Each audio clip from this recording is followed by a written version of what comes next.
Welcome to the Believe Big annual fundraising event as we celebrate 10 years. Okay, this has been a monumental time for Believe Big for so many reasons, but most importantly, we're seeing the fulfillment of our vision by helping patients and their families find their pathway to healing. We're witnessing people overcome cancer and experience abundant health and life in multiple dimensions. And this is what gets us out of bed in the morning. But another reason we're particularly thankful is that we're still growing and we're still thriving after 10 years in operation. That puts us in elite company as less than a third of all nonprofits make it to the 10-year mark. That comes as no surprise to me, primarily because we have an incredible group of hardworking, caring, and dedicated staff members and volunteers. We have incredible partners and donors who support our work, and God has truly blessed this effort, hasn't He? He sure has. Well, I'm excited for this live stream event because it promises to be a time of inspiration, a time of celebration, and a time where you get information as you hear these things. The latest successes regarding the Mistletoe Clinical Trial with the Johns Hopkins University School of Medicine. You're going to hear about an update on the Believe Big Institute of Health project, and you're going to hear inspiring stories from cancer patients on the impact that Believe Big is having on their cancer journey. And perhaps best of all, you're going to personally experience how laughter is good medicine with our friend and one of the funniest comedians around, Michael Jr. So as we look back on the amazing people that God has brought to Believe Big through our 10 years of existence, one person is sure to stand out to you. And we felt it was so fitting to start this night with a message from her. Good evening. I'm Jennifer Gilbert St. John. My husband Ed and I are so honored to be celebrating the 10-year anniversary of Believe Big along with all of you. Believe Big has truly been an inspiration and a lifeline to so many people. Evilise, thank you for your vision. Thank you for refusing to take no for an answer. We commend the leadership of Believe Big for their continued efforts in making sure that cancer is thought of and treated in a whole new way. We look forward to celebrating many more anniversaries along with Believe Big. Thank you, Jennifer. We are so thankful for you. And if you've been part of the Believe Big story during any part of the last 10 years, then you've witnessed the frontline impact our team has made, helping those who are facing, fighting, and overcoming cancer. And the opportunities to get involved and give and help are enormous. And we continue to grow. You'll notice that we're once again using a text to donate feature that makes gifting your support to Believe Big's mission as easy as sending a text. So at any point in the evening, simply text KISS, that's KISS, to 41444. And for those of you who are not as text savvy, don't worry. I'm going to walk you through this process toward the end of the program and show you just how easy it is.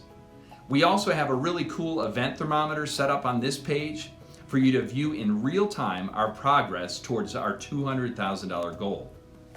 So as we get rolling, we want to express our admiration and enormous appreciation to our 2021 presenting party, the Gary L. Zipper Charitable Giving Fund, and the Washkowitz Family Foundation, along with our other partners whose logos are listed on this page for coming alongside Believe Big this year.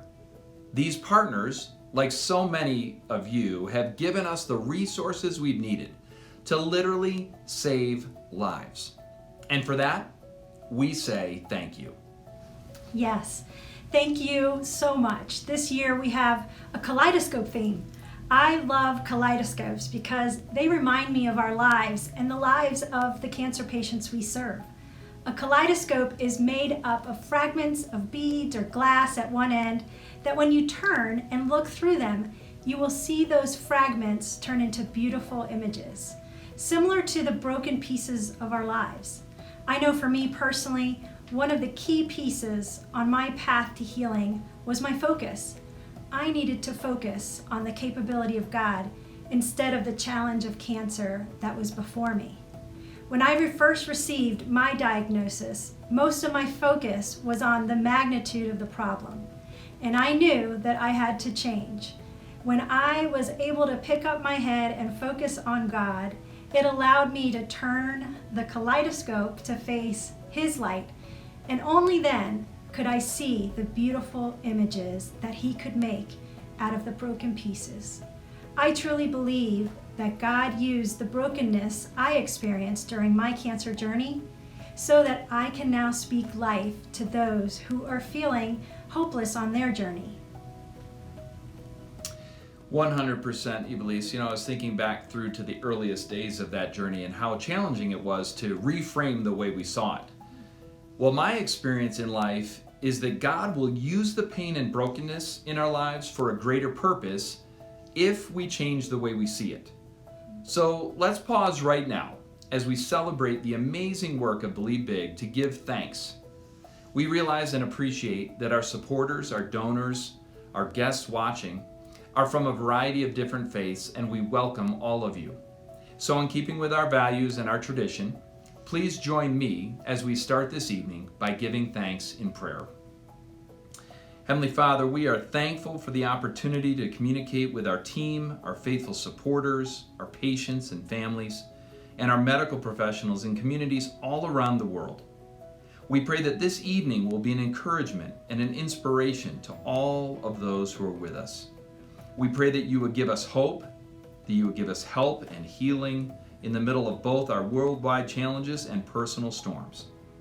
We know that you are bigger than our challenges, and you are present with us in the middle of every crisis. Help us to put our trust in you and enjoy the peace that only you can give. In Jesus' name, amen. Amen. Thank you. We are excited to share with all of you this evening how the hand of God has moved through Believe Big and in the lives of the patients that we help each day due to your prayers, time, and financial support. You make it possible for us to invest in their lives, and we thank you. Believe Big's mission is to help patients face, fight, and overcome cancer. And we do this by focusing on 4 key areas. And because of your faithful support, much has been done this year. Since we were established in 2011. Here are those focuses and some of those highlights.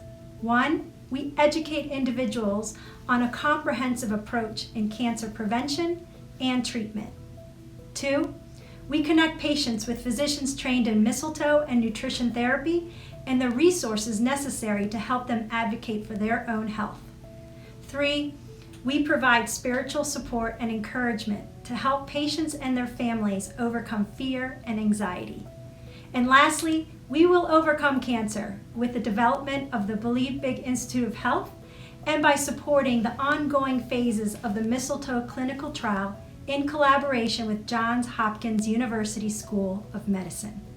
It truly has been amazing to see the lives changed in our key areas of focus. Can you share with those that are watching now how Believe Big has done that over the years? Sure, absolutely. But this year, instead of me sharing, I asked one of our past patients to share their story. I love hearing these stories because they are a tangible example of what our donors allow us to do each day. Join me in welcoming one of our overcomers and board members, Maru Fava. In dark moments, you have no idea as an individual what could change your journey. By reaching out to Believe Big or their organization to get some of their resources, it's going to help you. Some way or another, it will help your journey. It might change the way you see cancer, or it might change the way you might seek treatment, or it might just give you some hope and someone to pray over you. And how can you lose?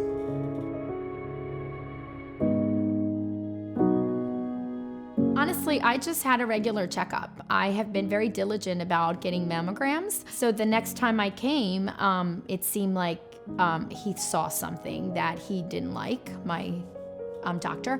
To come to find out, it was in the other breast. So that, had an elevated level of concern. The doctors were very positive. I did not have a poor prognosis. We felt like that if I was aggressive and took care of it and had a double mastectomy, I would pretty much heal from that. But then during the reconstruction process, I ended up having really severe pain on the right side of my rib cage, and that prompted to get extra studies to then find out that I had 2 masses in my liver that had not been seen before. So that was the shocker. That turned my world upside down.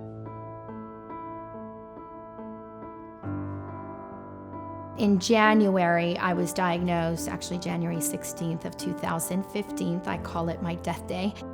My husband was devastated, but when I looked into my dad and his eyes and the thought of me losing my children, I can't believe I'm getting emotional. The tumors were very large and they were in the middle of the liver lobe, which most likely people would not survive a surgery. So they were trying to push to move this forward very quickly.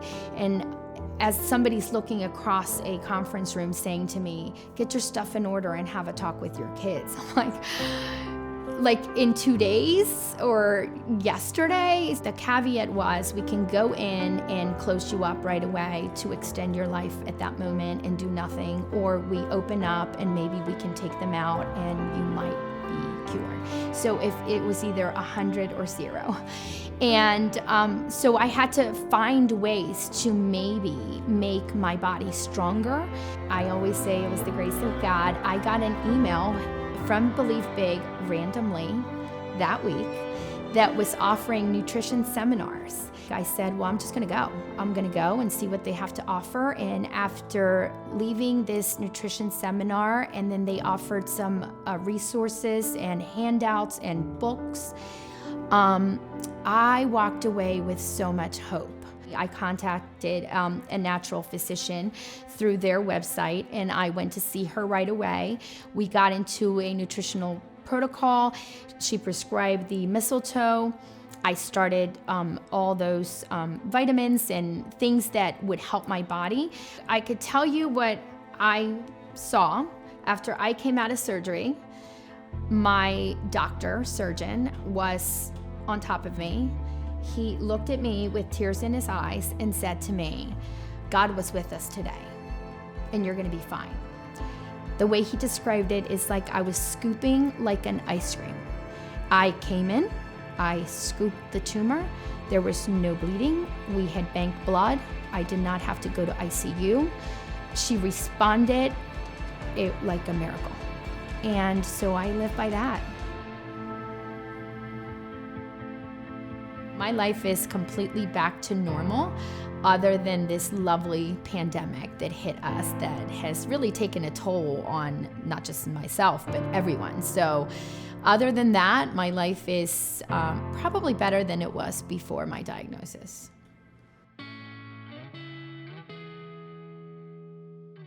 I wouldn't be here if I didn't believe with my whole heart how much mistletoe therapy helped me. But the most impactful thing was how they fed my soul. I felt hope. I felt like I was a little more in control. I had resources to also help my family. They cared about the caregivers around you. It was just full body and soul and heart. They filled my heart. Wow, well, you know how much I love Maru's story. Truly inspiring. And I love that our patients not only get free access to our patient advocates, they get free access to webinars and monthly patient support groups, but we're also one of the few organizations that provide funds for patients to gain access to care that's not typically covered by insurance.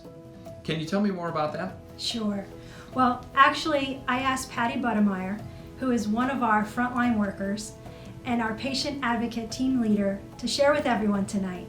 She and her team answer the hundreds of calls and emails that Believe Big receives each month.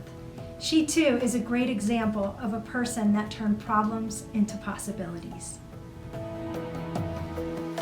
Hi, I'm Patti Buttermire. Back in 2011, I lost my brother and a close friend to cancer just months before learning about Believe Big. Evelise's story inspired me, and I wanted more people to learn about Believe Big, so I arranged a large mug painting at my son's school. I became more involved, and here I am 8 years later leading the patient advocacy program for Believe Big. One of the things that I love most about my job is meeting so many wonderful people and listening to their story. It is truly a blessing that I get to know them a little bit and help direct them to resources as they navigate their healing journey. I often hear the patient or caregiver's voices during our phone conversations turn from anxiety and fear to peace and hope. As an organization that's completely run by donations, we want to thank you for your support. Because of you, we've been able to release the financial burdens of thousands of families over the years. Just this past year alone, we were able to give 243 wellness grants totaling over $80,000. That is so amazing. Thank you so much for coming alongside us. We really appreciate it. Well, Patti is pretty amazing as well, and we're incredibly blessed that she's been with us for 8 years, and today we've grown to have 3 more advocates on her team to answer calls. I've heard you say several times that the mental battle of cancer was oftentimes more difficult than the physical side. Can you share with those that are watching tonight why Believe Big provides spiritual support and encouragement to help patients and their families overcome their fear and anxiety? Yes. Yes, it's a common thread that we see in our conversations today at Believe Big with the patients that we work with. Believe Big literally links arms with patients who reach out to us and support them through those daily battles. And one of my favorite programs is our Believe Mugs program. I remember the first time the mugs were delivered. I remember us looking around into that room and seeing the faces filled with fear and anxiety. Believe Mugs began with friends and family painting and us delivering them during my appointments to those who were in the waiting room. You could literally see hope rising in the room as they were being handed out. I still remember one woman who will be forever engraved in my mind, who was all alone at her appointment. She immediately opened the package, and as I handed out the other Believe Mugs to the patients in the room, I could see her out of the corner of my eye reading the prayer. Before I left the room, I looked back at her one last time, and she had the prayer held tightly against her chest, and tears were streaming down her face. It was such a reminder to me then, and still today, that you just never know how a simple act of kindness will be just the encouragement that a person needed on that day. And now Jenny Gardner, she leads this program, and I wanted her to share the updates from this past year. Hi, my name is Jenny Gardner, and I'm the Believe Mugs Program Manager. I am so passionate about what I do because I truly see the difference these Believe Mugs make once in the hands of patients. They offer hope and positivity when negativity and sadness try to take over. Our patients have shared that just knowing that someone within their community cared enough to paint a mug for them lifted their spirits and reminded them that they are not alone. In Believe Big's first year, we handed out 100 Believe Mugs. This past year, even with the pandemic, because of the help of individuals around the country who participated in our Mugs to Go program, we were able to encourage over 750 patients nationwide. That's a lot of patients. I am happy to report also that Johns Hopkins Pediatric Cancer Unit and Horizon Day Camp have agreed to partner with us again and have their pediatric cancer friends paint and receive a Believe mug during their treatments. This is only because of your generous donations to provide the materials. So thank you very much. If you are interested in painting a Believe mug, please contact me at mugs@believebig.org. Or if you know of someone who is currently battling cancer and you would like to order a mug for them, please visit our online store at believebig.org. We can ship to any address in the United States. Thank you so much for believing big with us. Well, Evelise, Believe Big's fourth area of focus is to overcome cancer with the development of the Believe Big Institute of Health and by supporting the ongoing phases of the Mistletoe Clinical Trial in collaboration with Johns Hopkins University School of Medicine. But before we share the exciting news of the Mistletoe Trial, can you share with us an update on the Believe Big Institute of Health? Sure, absolutely. So among the challenges of 2020, we experienced opportunities. This was certainly true for the Believe Big Institute of Health project. As we all adapted to the challenges of COVID, the team decided to pivot from a strategy of acquiring land for a physical campus to building a worldwide community of talent, technology, and processes needed to help more patients right now. To do that, we launched a program called the Centers of Excellence. And this program is a growing community of integrative oncology practitioners across the United States and around the world who have completed intensive and comprehensive training based on the metabolic approach to cancer with Dr. Nasha Winters. In addition to the Centers of Excellence program, we also began the development of a data platform. Well, I know that data is your passion, LOL. Yeah, well, it is now. We all know that in healthcare today, there isn't a shortage of data. We have data from our medical records, genetic testing, family history, and even wearable devices. We wanted to create a platform that would not only include conventional data points, but integrative ones as well. It's really exciting because with this platform, we will be able to organize all necessary data points to be fully informed, and then our practitioners will truly be able to offer individualized treatment recommendations. You say data, I say data, you say data anyway. Well, there's no question that more information about what works and what doesn't helps us to design the right protocols to get the best results. That's going to play a huge role in helping to change the standard of care in cancer treatment. It absolutely will. But tonight actually becomes an even greater celebration because we are standing at the precipice of news that we have been waiting to hear for quite some time.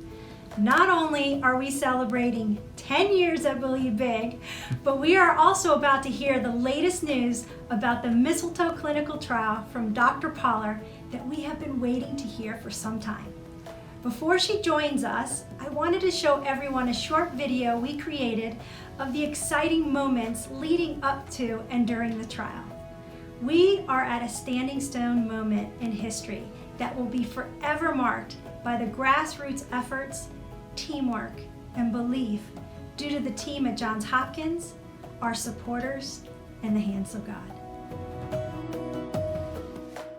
As someone who was trained traditionally in Michigan and Johns Hopkins in a very conservative setting where I would be criticized for not doing something that was traditional, conventional, I think that this actually opens up a huge opportunity for us to actually study what happened in your case, why we were so successful, and hopefully take this understanding and apply it to, all my other patients and all the other patients with this knowledge.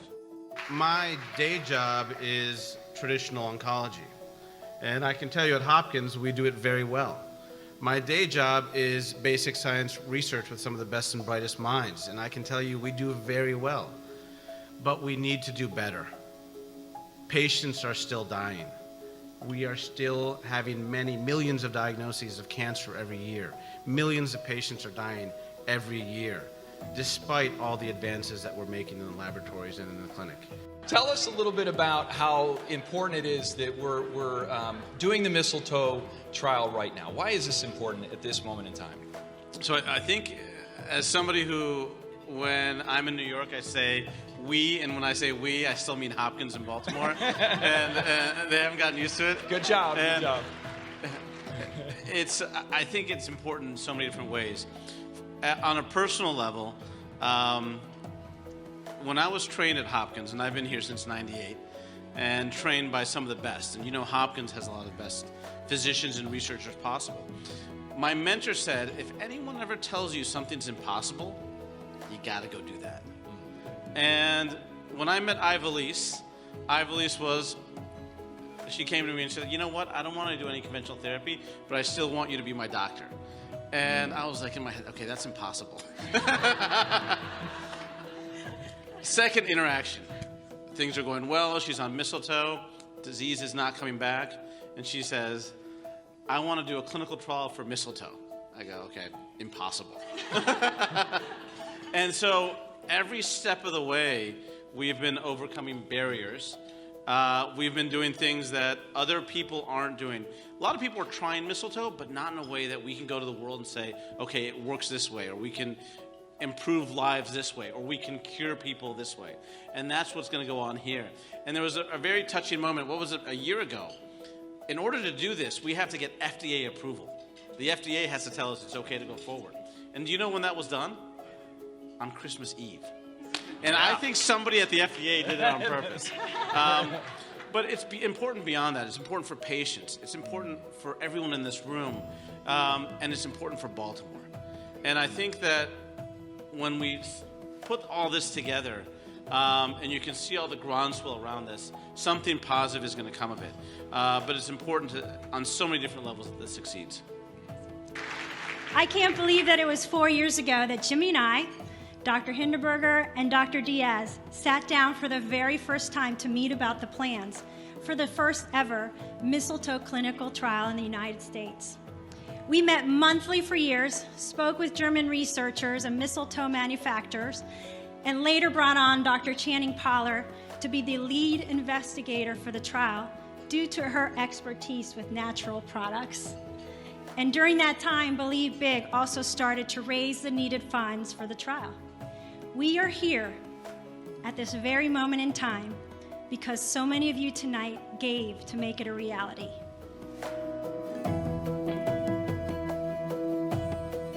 This is a monumental time in the field of integrative oncology as the first clinical trial of intravenous mistletoe in the United States is now complete. Ever since I was a child, I dreamed of merging Eastern and Western medicine. Throughout medical school at Harvard and during my residency, fellowship, and research at Johns Hopkins, I have embraced this dream and carved a path focused only on rigorous testing to the same standards to which we hold pharmaceutical companies, and avoided all hype about complementary medicine. Believe Big has made this rigorous testing possible with mistletoe. It is an honor for me to be part of the research team.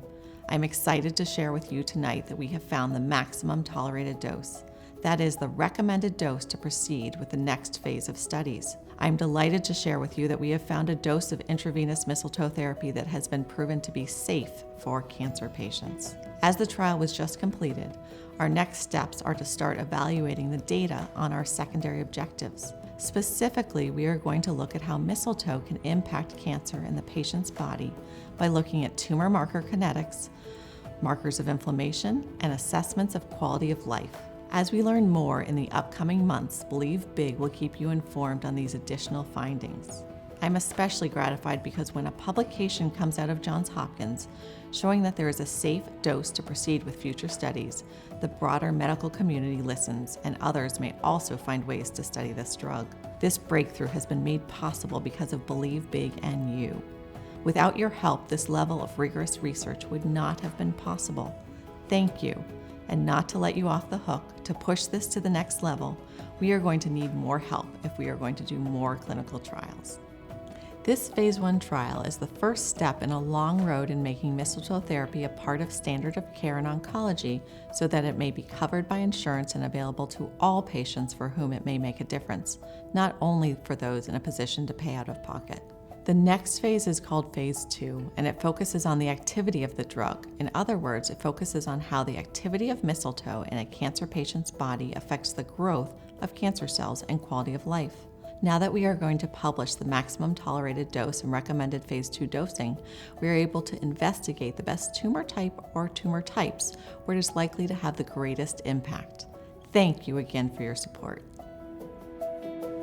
Evilise, this is incredible. Let's go.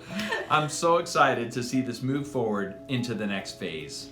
I know. I see a day soon when mistletoe can be prescribed and administered at every cancer hospital in the United States.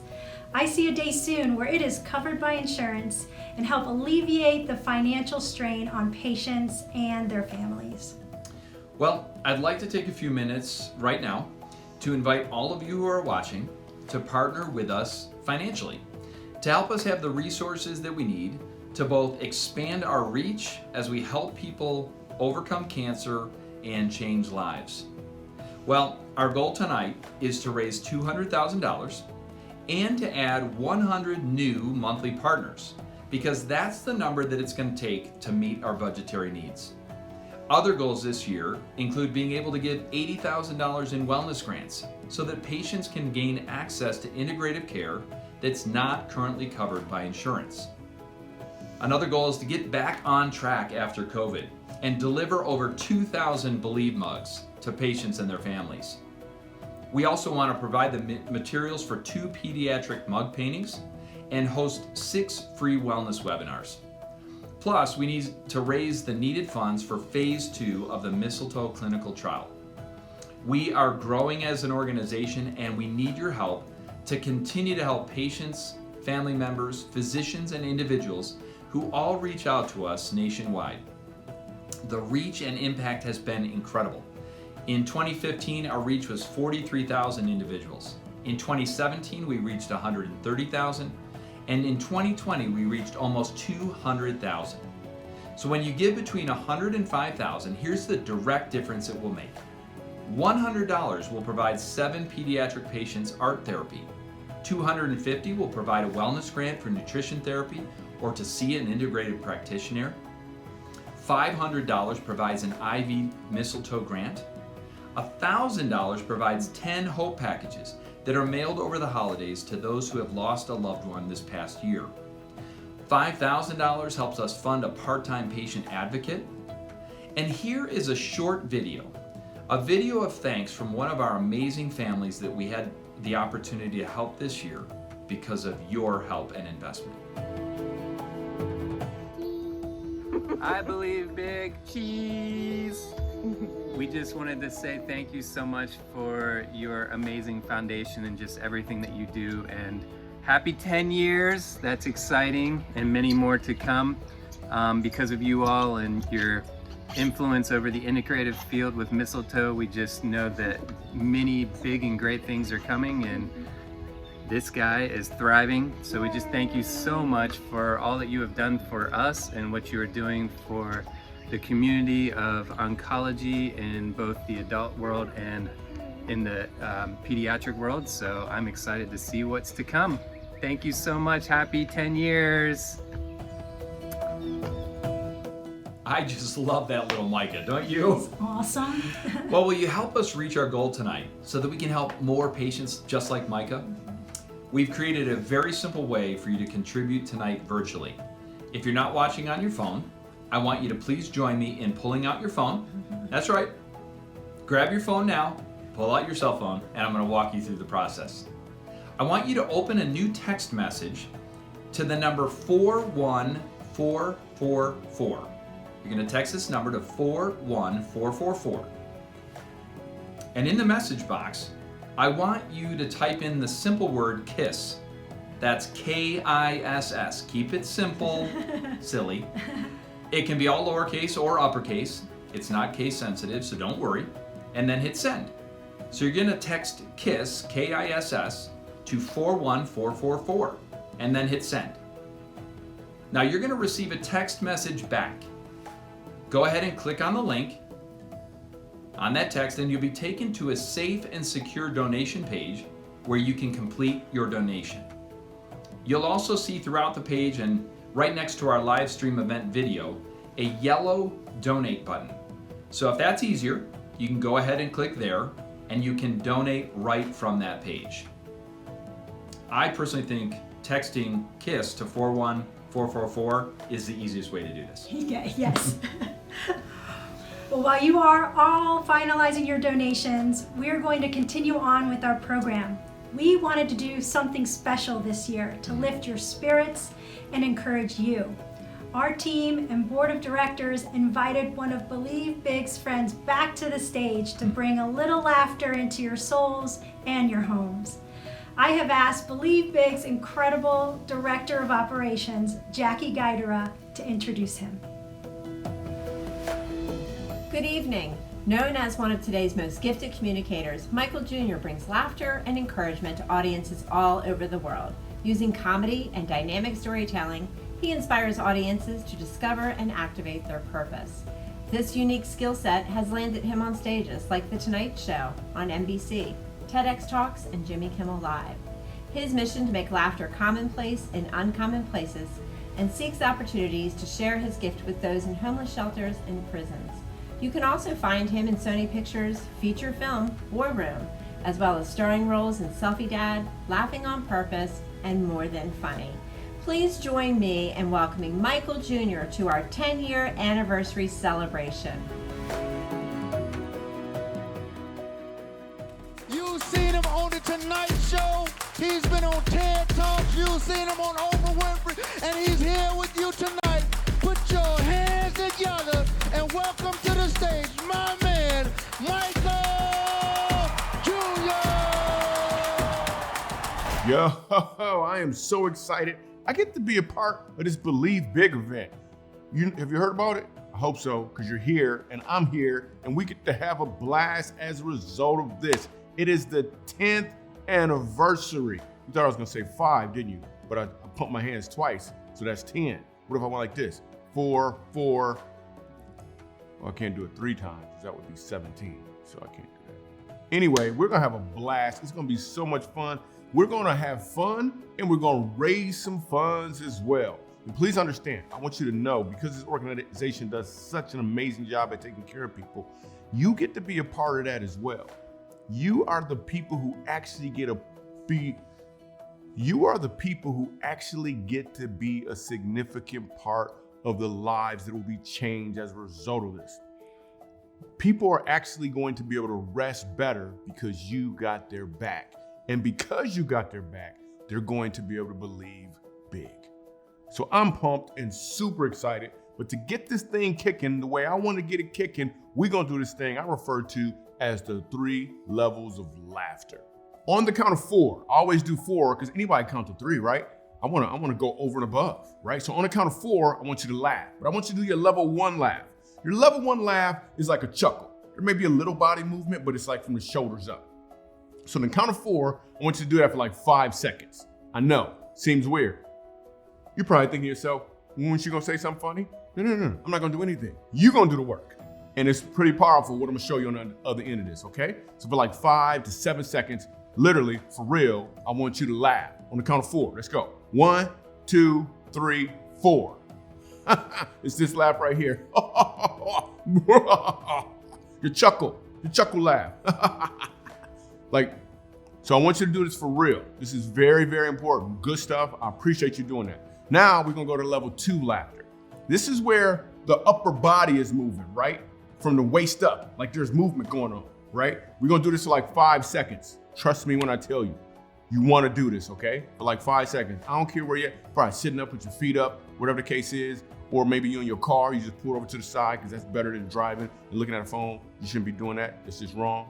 Anyway, 2nd level of laughter, right? This is it, right? On the count of 4, once you do the big laugh, it's bigger, it's from the waist up, and you laugh. That's weird. Okay, you know what I'm talking about. Here we go. We count of 4. 1, 2, 3, 4. Yes, keep going, keep going, keep going, keep going. 2 seconds, 1 second, boom. That's what I'm talking about. Now at this point, you're probably starting to notice that the laughs are starting to get a little not so created. What I mean is if you're doing this right, you're gonna start to feel that the laughs are starting to feel even more real. Yeah, I wanna give you a hint of that right now, because on this next level, if you do it, you're certainly gonna feel the shift take place. Okay, here it goes. So this is the last level. Your whole body should be involved with this laugh. Some of y'all might wanna stand up for this laugh. You're gonna be moving all over. It's gonna be that laugh, the big one. Like that big laugh where there may be some little tears at the end of it. If you don't wipe the tears up, you're gonna look like you just woke up, you was asleep. You can have one of them little hard, little crunchy, that's too much detail, right? Anyway, so this is it. About to count to 4. This is the 3rd level of laughter. It's the big one. You're gonna bring it. Am I right? Am I right? Okay, count to 4. 1, 2, 3, 4. Ooh, yeah. Yes, you got 4 more seconds. 3, 2, keep laughing, keep laughing, keep laughing. 1. Now, most likely what happened, if you played full out, you felt a shift take place where you really started to enjoy that process, where the laughter became real. And what's so powerful about this is I didn't do anything, me on the outside of you, I didn't do anything to cause the laughter, the joy to happen on the inside of it, which means it's actually a really powerful tool that you can use to recognize that you have control, where you don't just have to depend on things on the outside to change how you feel on the inside, whether good or bad. They don't have to have the effect that sometimes some people allow them to have. You have more control. I can't get into all of the details of this right now, but trust me, that's the case. If you want to look at some more stuff that I got going on, some teaching, some comedy, some cool stuff, you should do that for sure. But right now, I'm ready to jump into some jokes with you folks. So let's do that right now. I love being a dad. Like, that stuff is the best. It's one of the best responsibilities. I got 5 kids. Yeah, man. And I travel a lot, you know, so I can see them all.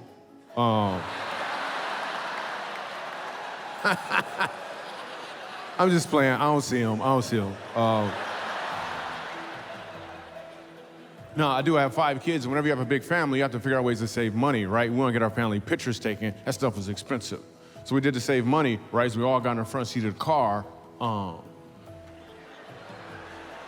look both ways and rent a red light. That's what we did. Yeah. 2 weeks later, the picture came in the mail. But my son blinked, so we had to do it again. So I was doing that joke in prison recently, right? I wasn't in prison like, hey, I'm funny, get off me. It wasn't like that. Whenever we're doing a big comedy event, sometimes we'll stop at a homeless shelter, a prison, abuse children's facility. We'll stop there and we'll do some comedy for the people, right? So I'm at this prison and I'm doing, why I do comedy at a prison? Some of y'all looking at me. It's a captive audience. We'll throw it out there. So we're at this prison and I do the joke about the red light and 75% of the prisoners laugh, the rest of them, nothing. Then I realized what was going on. Some of them had been locked up for so long, the dude next to him had to explain the joke. He was like, see, nowadays when you run a red light, they send a picture with a ticket in the mail.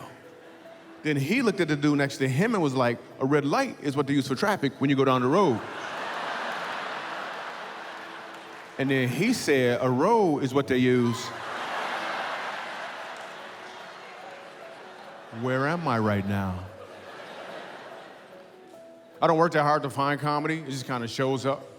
I took my daughter to get a toddler bed, and it came with a 20-year warranty.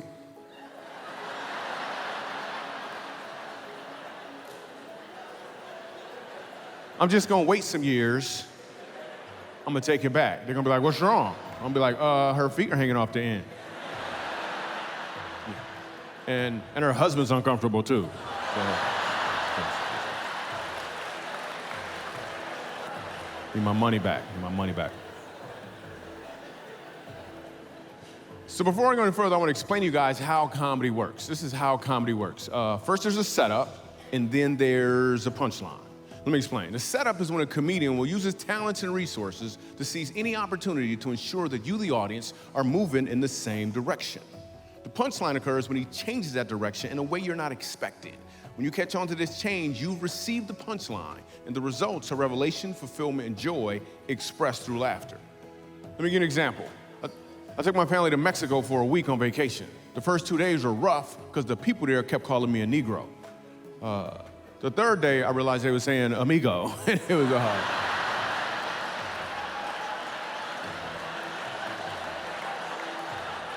Did you see what happened there?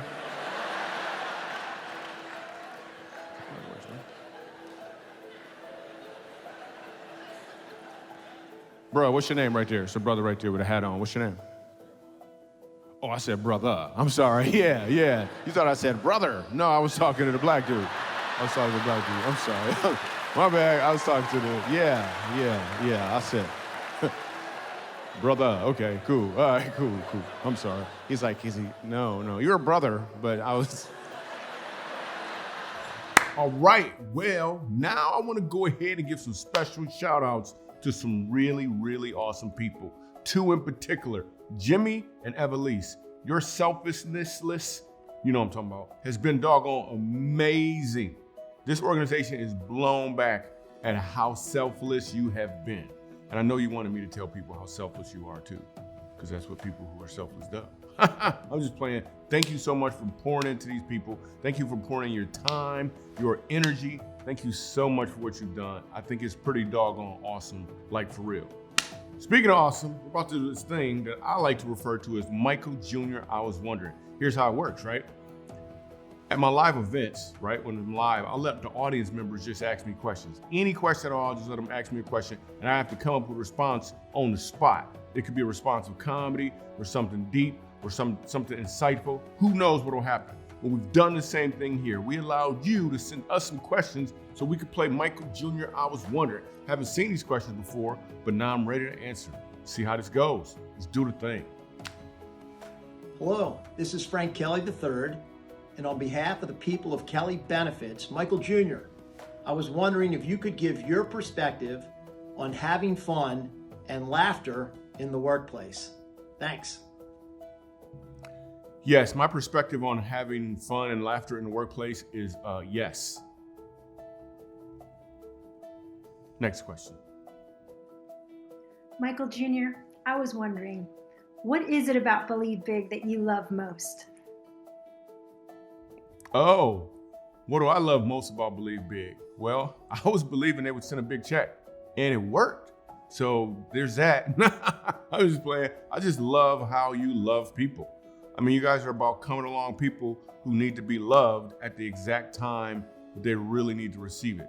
So that is doggone phenomenal, like for real. Great question. Nice hairdo too. Next question. I'm Autumn.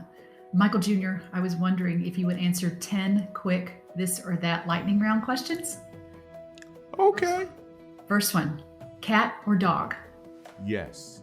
Pancakes or waffles? Ooh, Roscoe's. Beach or mountains? Don't be calling me on my name. Summer or winter? Yeah. Morning person or evening person? I'll fight if you wake me up. Boat or plane? Complain boat. Singing or dancing? No. Superman or Batman? Black man. Google or Bing? Google. Duck goose. Burgers or tacos? Burgers or tacos? I would have to end this one with, have you ever had a taco burger? They're doggone amazing. They are. Great questions. Wow. Way to hog up all the airtime. Well done. Very well done. Those are great. All right, let's do the thing. Hey, Michael J. My name is Stacy, and I was just wondering, do you have a favorite quote? Something that inspires you? Thank you. I do. My favorite quote, well, one of my least favorite quotes is when someone says, Michael J. Yeah, because he's a rapper. I'm Michael Jr. Yeah, it's one of my least favorites. But I think one of my favorite quotes, I heard this recently. It's perfection is not protection from rejection. Yeah, because some people try to be perfect all the time. No. Perfection is not protection from rejection. It's one of my favorite quotes, like for real. Next question. Hi, Michael Jr. I am Christine, and I am a patient advocate with Believe Big. And my question for you today is, what was your very first thought when you heard that Evelise, our founder, was doing mistletoe to help heal cancer? When you're saying doing mistletoe, like you make it sound like it's like a drug. I know all about the doggone mistletoe. I think that's great. That is awesome. Good stuff. Cool. Do you gotta kiss people when you do it, though? I'm just curious. Does it have to come with a kiss? Because every kiss begins with K. Next question. Michael Jr., I was wondering, which one of your children is your favorite? Oh, great question. I'm gonna go with the black one. Yeah, I gotta be real with you. That little black child of mine is amazing. Wow. Yeah, yes, I'm gonna have to go with. I mean, not to discount the other ones that don't exist, but yeah, great question. Next question, please. Hi, my name is Sue Myhock. Michael Jr., I was wondering, what is the first thing you think about when you see mistletoe? First of all, your name is awesome. It's like somebody threatens you or something. You're like, you know what? Sue my hawk. That's what you was like. Sue, you gonna sue me? Sue my hawk. That's what it's. I don't know exactly what that would mean when you say it or why I was so aggressive when I said it. What was your question? Oh, I think it's awesome. At first I was thinking, wow, how are they gonna take part of a foot and shoot it in the air? But that's not what it is at all. When you say missile and toe, two different things. You're talking about the plant. I think it's brilliant. I think it's awesome. I think it's a phenomenal alternative to all the other stuff. Like for real, I was blown away when I was there before. And the technology and the love, most importantly, all the love that's in the room, all the love that you guys are showing for one another, that's what blows me away the most. And it's probably why part of the reason it's so you guys are having the success that you are with it. So big ups to you guys. I think it's pretty awesome and phenomenal, like for real. So kaboom. Yeah, and if I say anything wrong, you know what I'm saying? Don't sue me. Just jump back to your name. It's a nice name. It's a pretty name, actually. All right, next question. Hi, I'm Joe. And I'm Matt. Before our question, we just wanted to say real quick, a few years ago, Joe took me to see you in person, and it was amazing. Great show, hilarious. We just love you. The funny thing was that it was supposed to be earlier in the year, got rescheduled to 8 days after after I donated a kidney. We loved it. We were so determined we were going to go no matter what. But boy, it was the most painful comedy that I've ever been witness to. But you're amazing. We love you. And definitely worth it. Yep, for sure. For our question. Hey, Michael Jr., we were wondering, last year with COVID-19, there were a lot of restrictions. Gyms closed and people had to get really creative with taking care of themselves. We wanted to know which category you fell in. Were you in the category where you got in the best shape of your life? Or were you in the opposite category, getting cozy on the couch? Thanks. Yo, so first of all, big ups to you, man, for real. Dude, you got a kidney. You gave somebody a kidney and then you showed up to the comedy show. That is awesome, dude. That is like phenomenal. And then hopefully I was just wearing the one you got left out there. I have a question. Is that dog a hostage? Like, why you got him in the headlock like the whole time? Like, he looked like he wanted, are you okay, buddy? Are you okay? What's the dog's name? Huh? Anyways, oh, yeah, your question. So I'm more of the camp of working out. I really, really like to work out. But I worked out before the pandemic, during, and I'll do it as well after. So I'm all about working out, getting out, running, enjoying myself. You should let the dog do that as well. Yeah, because he looks like he needs to get away from that headlock you got him in.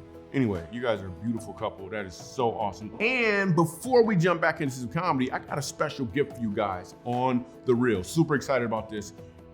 It's my comedy special. Yeah. There's been a lot going on. I don't know if you guys have been around since 2020 and where we at right now. There's a bunch going on. So to add extra comedy into your life, because I know you're enjoying this event right now, but then you get to go home, meet your families, all this stuff, I'm giving you my comedy special. When I say give it to you, I mean like giving it to you. I mean like for real. You just go to michaeljr.com/extra. You can download my comedy special. We filmed it in front of 4,000 people. You can sit back with your whole family, enjoy this thing, laugh, have an amazing time. It's my gift to you, for real. So just go to michaeljr.com/extra. It's just a little something extra I wanted to give to you. I appreciate you so much. Thanks for being amazing. Let's do this. Let's jump back into some more jokes. Yo, any coaches here? Anybody coach anything on any level? Anybody coach anything? What do you coach? Baseball. Cool. How long you coach baseball? 30 years. You're not done yet? What do you do when you're not coaching? Golf. Cool. The other day I met a dude who said he was a project manager. I was like, what? You collect rent? I don't even know what that means.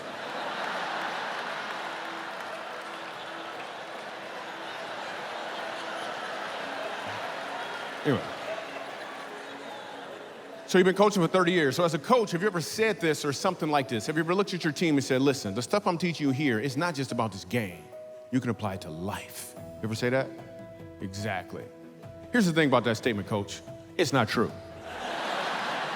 I need you to stop saying it immediately. Let me explain. Straight out of high school, I got a job parking cars. One of the cars was really nice, so I took it for a little spin. Company found out my boss lost the account. He was yelling at me, screaming. I didn't know what to say or do. I thought back to my high school football coach. I looked at my boss, I was like, you know what, man? You win some, you lose some, man. You can't let this one loss get you down. Listen, the important thing is I went out there and I had fun. Yo, so check it. I am technically a coach. Like, it started out with some friends and stuff. They would ask me questions. They asked questions like, what should I do here? What should I do here? What should I do about this? The question they really should be asking is why? Because when you understand your why, you have more options for what, but your why never changes. So for example, one of the whats that we have, I have a podcast out called Funny How Life Works. I just wrote a book called Funny How Life Works. I'm in movies and TV. I got a bunch of whats, but my why never changes. So for example, in the podcast, one of the things we do is sometimes we'll play a clip from a live comedy show of some spontaneous comedy that just kind of takes place, right? So I do this on a regular whenever we're doing a live event. We're in Winston-Salem and I'm talking to this guy and I'm like, so what do you do? And he said he's a musical director. And I was like, well, can you sing? And this is what happened. So you're a musical director? Yes, sir. All right, so let me get a couple bars of like Amazing Grace. Can you do the first part of that? Go ahead. Amazing grace, how sweet the sound that saved a wretch like me. Wow. That bro could sing, you know what I'm saying? All right. Now, what you give me the version is if your uncle just got out of jail, you got shot in the back when you was a kid. I'm just saying, let me see the hood version real quick, if you know which version I'm talking about. Just see if that exists. Let me see what you got. Amazing grace, how sweet the sound that saved a wretch like me.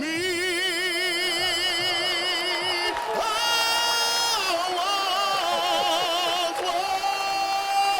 was lost, but now, right now I'm found, was blind, but now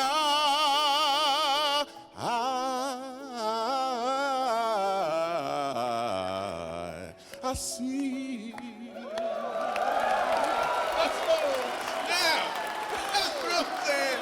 Yo, check it. So the first time I asked him to sing, he knew what he was doing.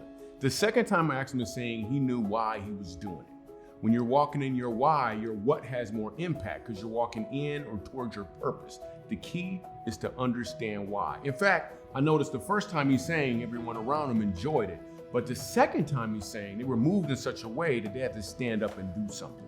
When you're walking in your why, the people around you will be moved in such a way it will cause them to stand up and do something.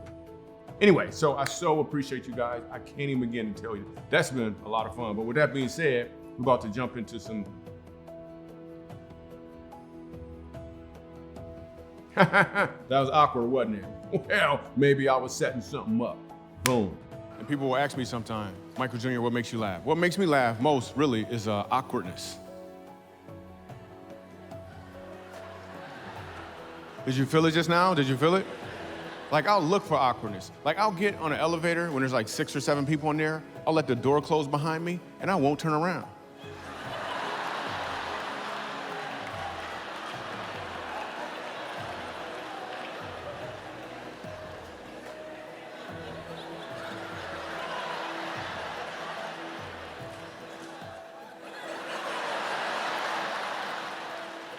And then I'll say something random like, my shoes are on upside down.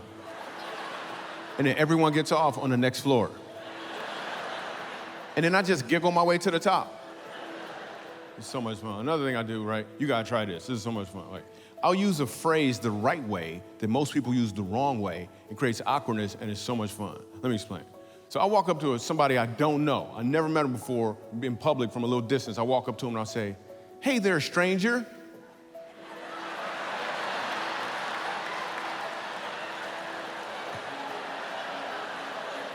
Haven't seen you in forever. Then I just walk off. I'm telling you, you gotta try it. It'll be awkward at first. When you go home, you'll be crying. Like, it is the best. It's the best.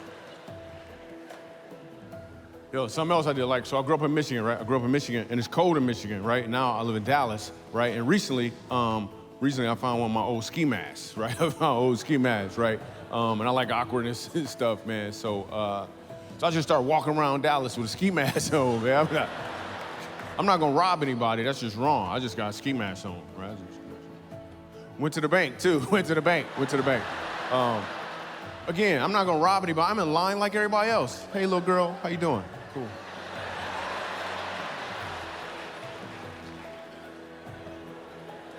Reason I went to the bank is because, like, what they gonna do? Have you seen the security guards at the bank?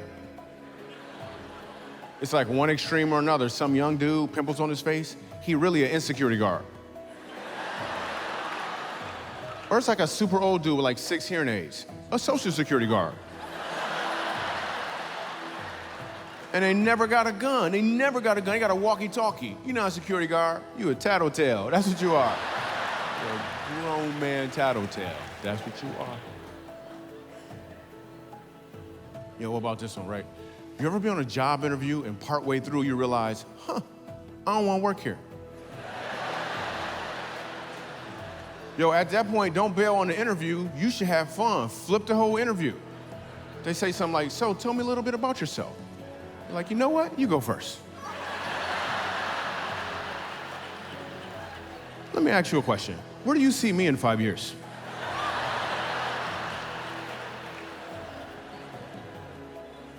Because they always ask those weird questions. They ask questions like, they'll say, "So tell me about a time you had a disagreement with a coworker, and then tell me how you worked it out." Like, oh, okay. Oh, yeah. So I had a colleague who actually took credit for some work I did. Like, they didn't do anything on the project. I fully did it, and they took all the credit. So what I did, right, I walked over to their cubicle, right? And then fast forward, here I am, Yeah. Oh, I so enjoyed doing comedy. I gotta be real with you. When I first started doing comedy, it was all about getting laughs from people. Like, for real. Most comedians will tell you, if they can articulate it, when you get on stage, it's all about getting laughs. But I had a shift in mindset take place. One time right before I got on stage at a club in Hermosa Beach, California, I'm about to get on stage and I had this shift take place. I felt like instead of going up there to get laughs from people, I was supposed to go up there and give them an opportunity to laugh. Like, this changed everything. Like, literally, because I changed the question, it changed everything. Because now I'm not looking to take, I'm just looking for an opportunity to give. I remember getting on stage that night. We had a great time. I was much more relaxed. I was so much more relaxed. I really believe when you have a gift, your job is simply to present the gift. And then those who want it, they can receive it or not. But the pressure's off you either way.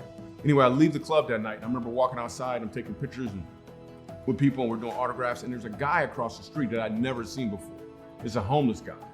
I performed at that club many times before, but I'd never seen him before. But that doesn't mean he wasn't there before. That doesn't mean there wasn't at least some homeless person in that area before, but what it means is my mindset was different. I was asking the question, how can I get laughs? So why would I even notice a homeless person? But under this circumstance, I noticed him and my question popped up and I was like, how could I give him an opportunity to laugh? And this changed everything. This is why we went on ahead and started the nonprofit we have called Funny for the Forgotten. Like, we literally started that and taking comedy to those places as a result of a change in mindset. So listen, I'd like to explain to you how life works, at least from a comedian's perspective. First, there's a setup, and then there's a punchline. See, your setup is your talents, your resources, and your opportunities. And most of the time, we use our setup to ensure that the people around us are moving in a direction that serves us. which means the punchline occurs when you change that direction in a way they're not expecting. You actually use your setup for other people. The results are the same yet multiplied. It's revelation, it's fulfillment, and it's joy. But it's not just for the one receiving your punchline. It's also for you who get to deliver the punchline as well. If I asked the question, what is your setup? Chances are all of you would be able to tell me. Because your setup is the fact that you got a house, you got a car. Your setup is about what you receive. But what if I ask you the question, what is your punchline? Because your punchline is about what you're called to deliver. And if you know your setup, which we all do, but you don't know your punchline, you'll realize that something's missing. And what you'll try to do to fill that void is you'll think you need more setup. But what you really need to do, you need to know what is your punchline. And please understand, just like me struggling with my reading as a child, your setbacks are part of your setup so you can deliver the punchline you're called to deliver. Much like a slingshot, the further you've been set back, the further you're going to reach. But you have to know what to aim for. It is funny how life works. You have something amazing to deliver. You do, and the people around you need you to deliver it. So take a moment and ask yourself, what is my setup and what punchline can I deliver today? I'm Michael Jr. I love you. I appreciate you. I so needed that. I hope that you were all blessed as much as we were by his performance and our special guest this evening. Thank you for joining us and for your faithfulness to support the work we are doing at Believe Big. Good night, everybody. Good night.